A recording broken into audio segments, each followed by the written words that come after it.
Hello foodies, welcome back to my channel Indian cooking recipes. இன்றைக்கி எல்லாருடைய favourite ஸ்நாக்கான cauliflower வச்சு ஒரு காலிஃப்ளவர் ஃப்ரை ரெசிபி தாங்க பார்க்க போகிறோம். இது எப்படி பண்ணலாங்கிற ரெசிபியை வாங்க வீடியோக்குள்ளே போய் பார்க்கலாம். காலிஃப்ளவர் ஃப்ரை பண்ணுறதுக்காக மீடியம் சைஸ் காலிஃப்ளவர் ஒன்று நல்லா க்ளீன் பண்ணி எந்த ஒரு புழு இல்லாமல் நல்லா க்ளீன் பண்ணிவிட்டு 2 தடவை தண்ணியில் வாஷ் பண்ணி எடுத்து வச்சுருக்கேன். இந்த காலிஃப்ளவர் முழுகிற அளவுக்கு நான் தண்ணி சேர்த்துக்கிறேன். தண்ணி சேர்த்ததுக்கப்புறம் ஒரு 30% அளவுக்கு இந்த காலிஃப்ளவர் வேக வச்சு எடுத்துக்கலாம். இதோட கொஞ்சமாக மஞ்சள் தூள், கொஞ்சமாக உப்பு சேர்த்து ஒரு 30% அளவுக்கு வேக வச்சு எடுத்துக்கலாம். உங்களுக்கு அந்த அளவு தெரியலனா ஒரு 5 மினிட்ஸ் இல்லைனா ஒரு கொதி வரும், நான் காட்டுறேன். அந்த கொதி வர வரைக்கும் நம்ம வெயிட் பண்ணலாம். இப்போ இது நான் மீடியம் ஃப்ளேமில் வச்சுருக்கேன், இது வேகட்டும். இப்போ பாருங்கள், 5 நிமிஷம் ஆயிடுச்சு, கொதி வர ஆரம்பிச்சிருச்சு. இந்த மாதிரி வந்தால் போதும். இப்போ நம்ம ஸ்டவ் ஆஃப் பண்ணிடலாம்.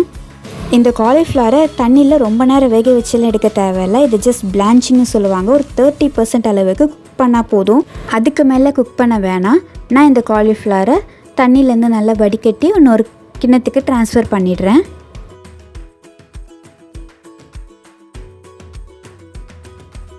காலிஃப்ளவருக்கு இப்போ ஒரு கோட்டிங் கொடுக்கறதுக்காக நம்ம ஒரு சில ஐட்டம்ஸ் எல்லாம் சேர்த்து நம்ம மேரினேட் பண்ணி வைக்க போகிறோம்.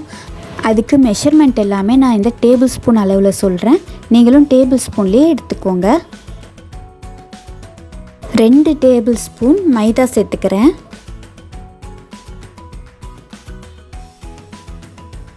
3 டேபிள் ஸ்பூன் கார்ன்ஃப்ளவர் சேர்த்துக்கிறேன்.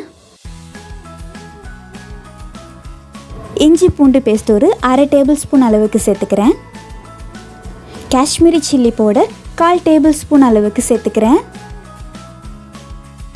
கரம் மசாலா 1/4 டேபிள் ஸ்பூன், தனியாத்தூள் 1/4 டேபிள் ஸ்பூன், தேவையான அளவு உப்பு சேர்த்துக்கிறேன்.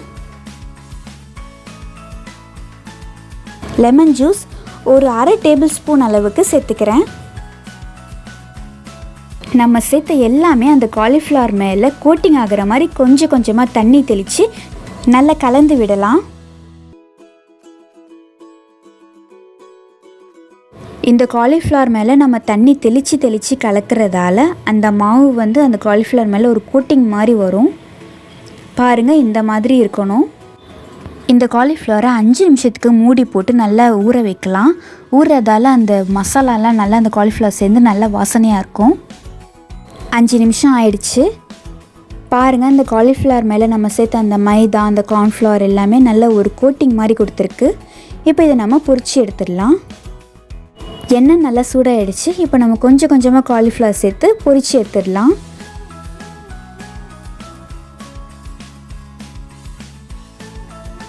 காலிஃப்ளவர் சேர்த்தோடனே நீங்கள் கரண்டியில் கலராதீங்க.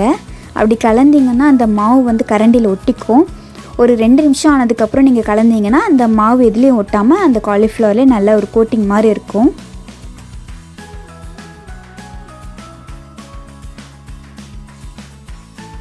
இந்த காலிஃப்ளவர் எண்ணெயில் நல்லா பொரிஞ்சிருச்சு. கலர் பார்த்திங்கனாவே உங்களுக்கு தெரியும், நல்லா ஒரு டார்க்கிஷ் கலரில் வந்திருக்கு. இப்போ இதை நம்ம எண்ணெயிலேருந்து நம்ம எடுத்துடலாம். நீங்கள் இந்த கலரில் வரும்போது எடுத்துடுங்க. இன்னும் நீங்கள் அதிகமாக குக் பண்ணிங்கன்னா உங்களுக்கு சம்டைம்ஸ் ஹார்ட் ஆகிறதுக்கும் சான்ஸ் இருக்குது. ஸோ முடிஞ்ச வரைக்கும் ஒரு ரெட்டிஷ் கலரில் வரும்போது நீங்கள் அதை எடுத்துடுங்க.